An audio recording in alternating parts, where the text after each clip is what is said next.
I think a challenge that we face as human beings, people on this earth, is that we have this tendency to rate faults and weaknesses, even mistakes. We tend to think that one is bigger or more serious than another. And this kind of thinking really causes big problems in our relationships. I know I'm not perfect, but at least I'm not that, right? And what you got to realize is someone else is thinking the same thing about you. We tend to maybe justify that whatever faults and weaknesses we have is okay because by our standard, it's not as bad as that person over there. And when it comes to marriage relationships, this is really destructive because the other person really honestly is probably feeling the same way. Wow, I know I've got problems, but I'm not as bad off as my spouse over there doing this or thinking that. So this rating of faults, weaknesses, mistakes really gets to be harmful in relationships. And I would just like to point out, let's take the perspective, this will be a lot healthier on your relationships if you'll take this perspective that all faults, weaknesses, mistakes, whatever, they're all equal. Because look at this.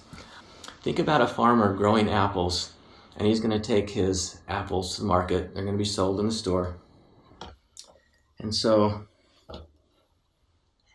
I can barely hold this one. Like there's about nothing good in that. That one's maybe half good, right? Look at that. It's only got one little spot. But you know what? This apple can no more be sold in the store than this one. I can barely hold that. So when we say, gosh, I know I'm not perfect, but at least I'm not that or that.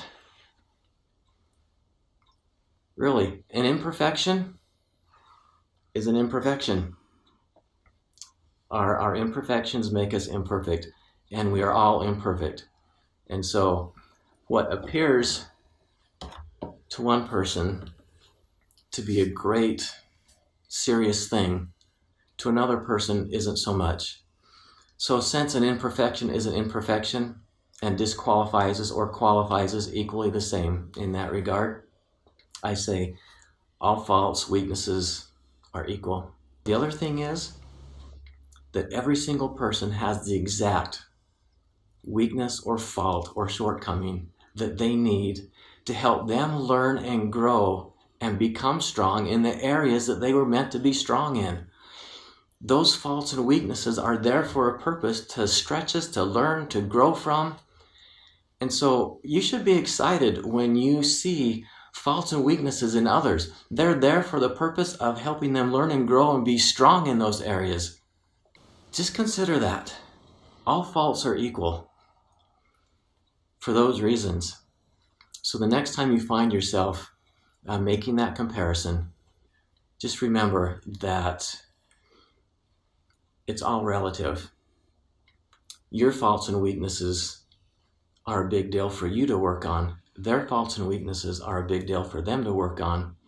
And we can actually, if your faults and weaknesses are not the same as your spouse's, wonderful. That was meant to be. You're there to raise each other up. And you can be joyful in anticipating that those faults and weaknesses will one day be their strong areas. And that's going to happen quicker when you are not judgmental and condemning because of that, but when you realize that your strengths are there to help build them in that area. So just remember, all faults are equal.